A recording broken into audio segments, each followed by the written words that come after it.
Welcome to Spark Arena in Auckland, where the Aussie men's team, well, they scored a big win in their first ever televised match. A bit of history made there. And the women's will be looking to do the same and lay down a marker in this 4-test series. Plenty of smiles, plenty of vibes. 2 debutants named in the 10 and 1 in the starting 7.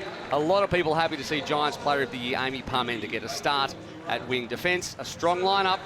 4 tests coming your way in the next couple of weeks, and we are underway here at Spark Arena, and straight between the 2 teammates for the Mystics, and ending with Grace Newecki to start things off.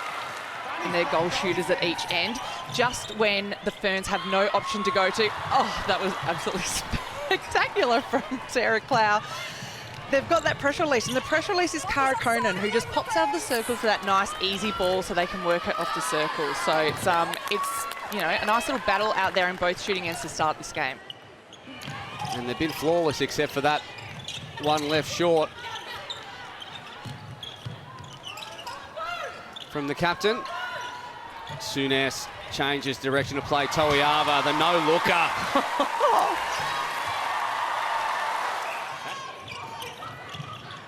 Advantage obstruction, wing defence.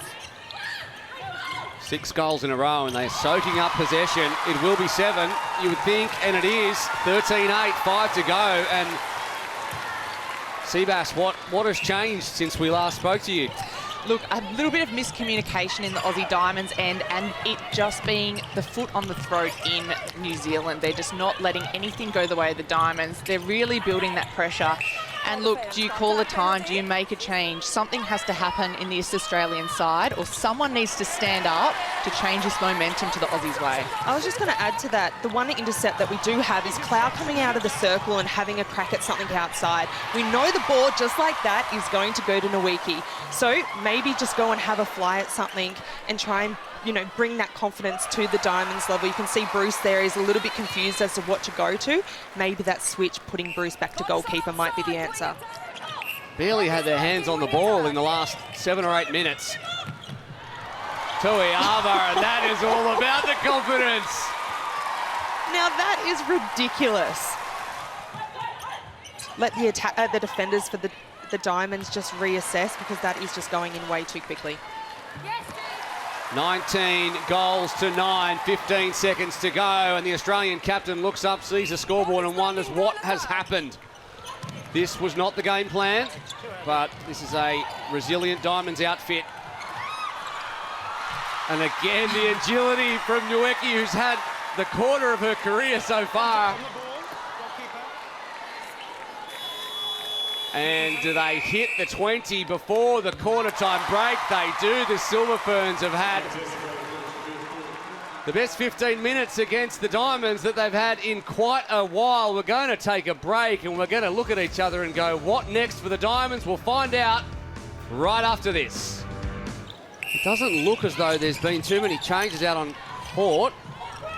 Oh, Sunday Ariang is in, so 1, but would you have done more, Kim Green? Yeah, I think I definitely would have put Bruce back and Sunday out. I also would have had a look at potentially bringing Price on for that physicality against a physical wing attack. And then in the shooting end, maybe brought on Austin. I know I'm throwing all my bibs in the air. Put them all on. I know, but I'm looking at it going, these players are able to adapt really quickly and be able to transition into a different combination.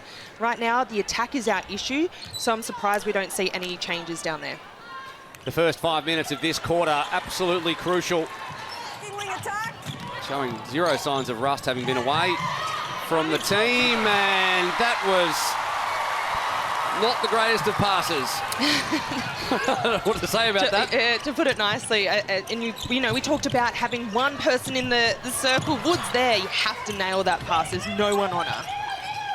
Contact, wing defence. Good vision though in defence. Wing defence, contact outside.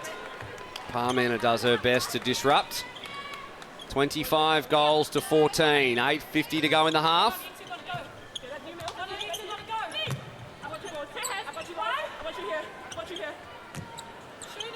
Can you hear Newecki talking? I've got you here, I've got you here, I've got you here. If you were Stacey Marinkovic, surely you would be telling your players, when Toiava has the ball, get big hands over her ASAP. I think the hard thing is, that was not the best pass, as That's the we only would thing say. you can say. That's all we've forgot to say. So diplomatic. But the thing with Tuiava is Amy Parmenta's not playing badly. Tuiava is just on song. Yep. She turns and she's throwing it. She knows exactly where Nwiki is. So I would be suggesting going and having a crack at that ball before she even gets it. It's important to put body up and put her as high as you possibly can and have a crack. To the Diamonds attacking end. And we're back at 9 goals now. As half-time is going to deny the Diamonds another possession, and a little bit of luck there, I guess, goes the Diamonds' way as Ekenasio leaves it short. And it is 8 goals at half-time here at Spark Arena. The Diamonds starting to claw their way back. The Diamonds back out on court as we get things underway. Kim Green joining me once again. Caitlin Bassett on special comments, and it is in fact a Diamond centre pass.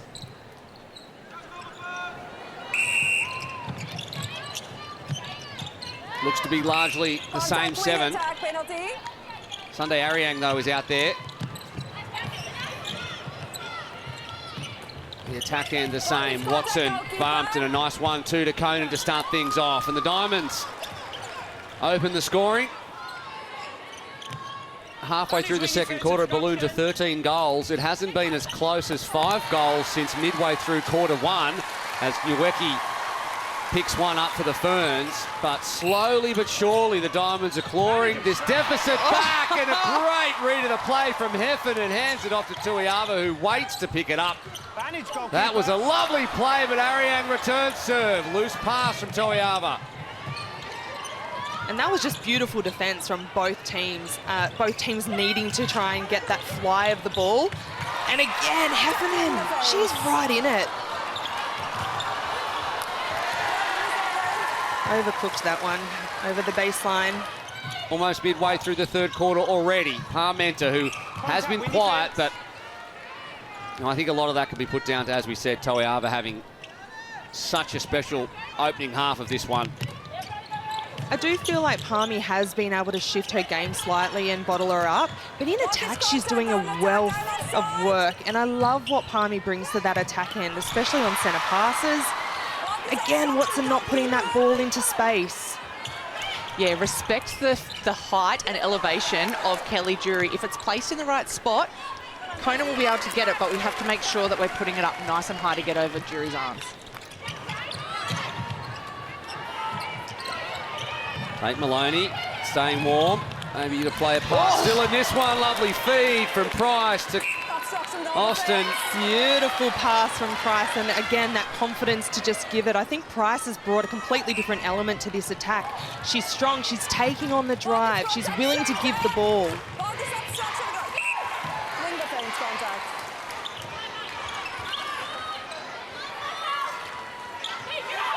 Austin from range to make it 3, and she does.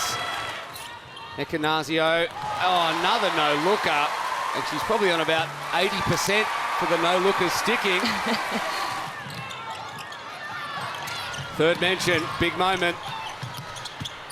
Circle edge over the top, and Ariane can't do anything about Nweki making it 6, and that is the third quarter.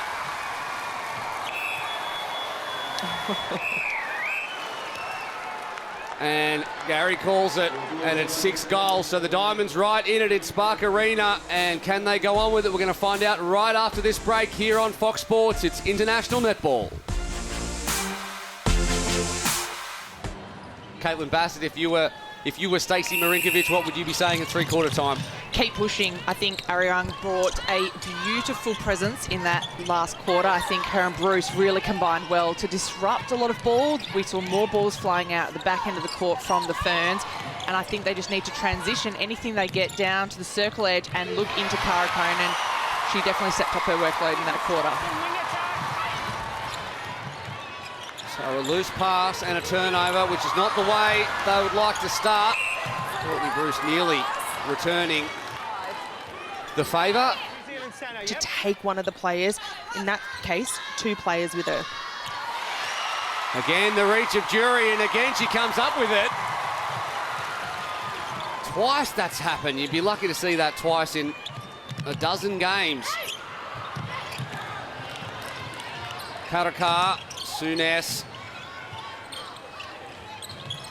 Nice little 1-2s as they find a way up court with Ekanasio and eventually middle channel. And so many turnovers in this game. If the Silver Ferns can stay patient, they can run the clock down. There's still 9.5 minutes to go, but no need to rush things. Especially when they can finish like that. Wood. Price and high, and a lovely leap from Garvin. And once again, Kelly Jury, she's Over got the ball. those hands over every shot. I know what they'll be doing at training this week. Oh. Step backs. Yep. They don't even have a week, do they? Oh, no one touched that ball. That was just a missed shot. Yeah, Good. really impressed with Grace Nweki today. I think she's absolutely stood strong. She's had Sarah Clow start against her. She's had Courtney Bruce, two of the most experienced defenders in international netball, come up against her, and I think she stood up 39 from 41 at 95%. Not too shabby. Not too shabby at all. And they're the kind of shooters that you want on your team. The one that you can just flick a ball to and she'll keep having a crack. Like, she doesn't give up. And let's remember how young she is as well. She is 20 years old. This, like you mentioned at the start, is the future of New Zealand netball. For a very long time. Ekanasio said it early. You know, she's fearless. These players are fearless now. A lot of them haven't played Australia. Forget about that. It is done here at Spark Arena, and it ends up being 8 goals. It got as close as 3 late on, but the Silver Ferns showed what a class outfit they are. And back to the drawing board for the Australian Diamonds and Stacey Marinkovic.